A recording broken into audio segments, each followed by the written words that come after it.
And that's what my sermon is all about, is the doubts I had and how I overcome them in order to stay a Christian, in order to become a Christian and stay a Christian. Now, I had doubts like, is there even a God? I had doubts like, how can we trust the Bible? What about science and evolution and stuff? Doesn't that go against the Bible? We know about all that stuff. I had doubts about, like, isn't church all about money? All kinds of things like that.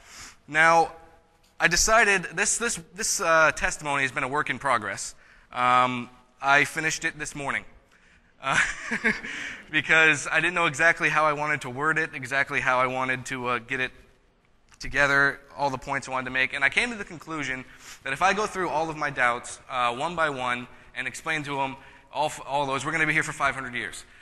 So I'm going to focus mainly on the biggest one. The biggest doubt I had, I could come to the conclusion that there must be a God because we can observe order and design all throughout the universe and complexity. And this screams designer. In fact, I have a good scientific explanation for God. We have the second law of thermodynamics in science. The second law of thermodynamics says that everything heads towards chaos. Everything constantly is being destroyed. It's all winding down. If you look at anything on Earth will slowly die. If you put up a building, just leave it there, it'll fall down. Things erode, things go away. If you look into outer space, everything in outer space is slowly dying as well. The sun is consuming, I think, if I remember this correctly, 5 trillion tons of hydrogen every second. So there goes 5 trillion tons of hydrogen. There goes 5 trillion more tons of hydrogen. There goes 5 trillion more tons of hydrogen. So the sun can't do that forever. And it's a scientific fact the sun is going to die one day. It's going to explode. It's going to be gone. The Earth is actually slowing down in rotation. Have you guys ever heard of leap seconds? You guys have probably heard of leap years. But leap seconds, if you look these up, are actually every couple of years, the universal clocks skip over a second because the Earth is slowing down in rotation. And the moon is actually moving a little bit further away from the Earth every year, not very far.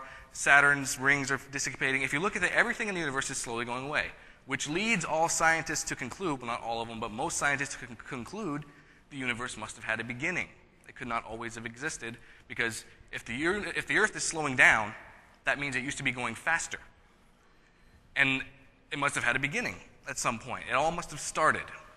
And the universe has so much energy within it that if the universe didn't always... There's another scientific property, a scientific law that says energy is eternal. Energy is forever. You cannot destroy energy. You can't stop energy. Energy is eternal. But if the universe didn't always exist, then the universe's energy must have come from somewhere else when it started, an outside force. Something super intelligent. There's two options. It's a dumb energy that doesn't exist. It's a dumb energy, random, lifeless, doesn't have any kind of thought at all, it's just energy. Or the energy is super intelligent. This is what we call God. We can observe order and complexity throughout the entire universe, all the way down to design, all the way down to the human body. This screams designer. This does not scream random energy. This does not scream something that is dumb and stupid and just happened. That's my scientific explanation for God. But what I wanted to focus on, my biggest doubt that I had, is this: the Bible. How can we trust the Bible? How do we know the Bible is the Word of God, especially with all this stuff that has happened in history? All kinds of stuff. See, if you guys heard of the Da Vinci Code, probably? All that stuff, the Da Vinci Code. There's arguments, if you talk to Muslims and Islam, they try and discredit the Bible. They'll say the Bible was originally from God, but it's been corrupted over the years. It's been corrupted and changed and altered. And the Bible I'm holding in my hand today is not the same Bible that was originally written. This is how the argument goes. This is the foundational argument for things like the Da Vinci Code and all kinds of different stuff.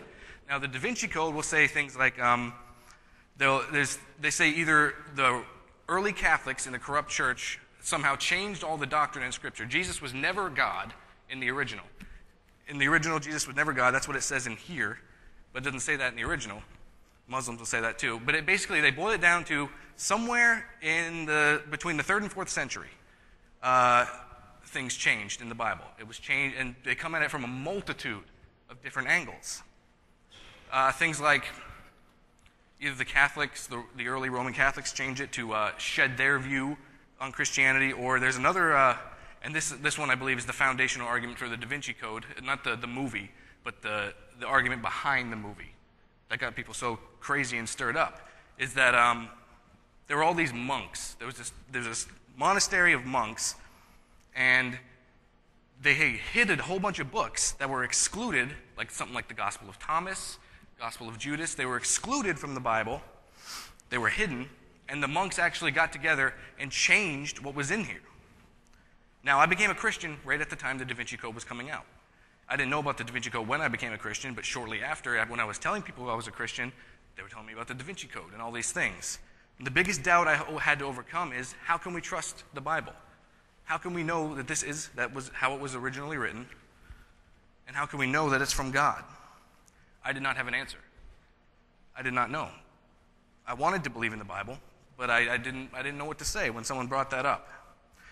Now, they come at it from another angle too. They come at it from the translation argument. This is one that people gave me a long time ago, the translation argument, which says the Bible, it was written, the last book in the Bible was written about 2,000 years ago.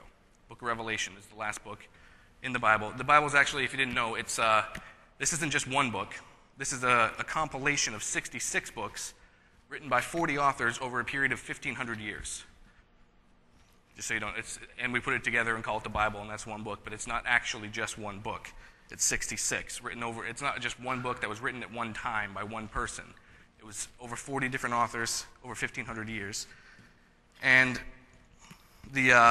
what I needed to know was, how can we trust this? And the translation argument says that the Bible, since it was originally written 2,000 years ago, has been translated so many times that in itself renders it unreliable. Because it starts off in Greek, Hebrew, and Aramaic. That's what the three original languages it was written in. And then it's translated later into Syriac, Latin, Coptic, some Sanskrit, Old English, and now we got the NIV, like I have. We got New American Standard Bible, the New English Standard Bible, the New Revised Standard, all kinds of different translations. And you guys have all played the game, right? You know the game where you line up 10 people, you tell the first person one thing, and the first person gets the story, he tells person 2 tells person 3 tells person 4, so on down the line to person 10, the story's completely changed from what it originally was. That game works. That's true. That game works. And they use that to put onto the Bible to say that that's how the Bible has been changed as well. That's another way the Bible's been changed.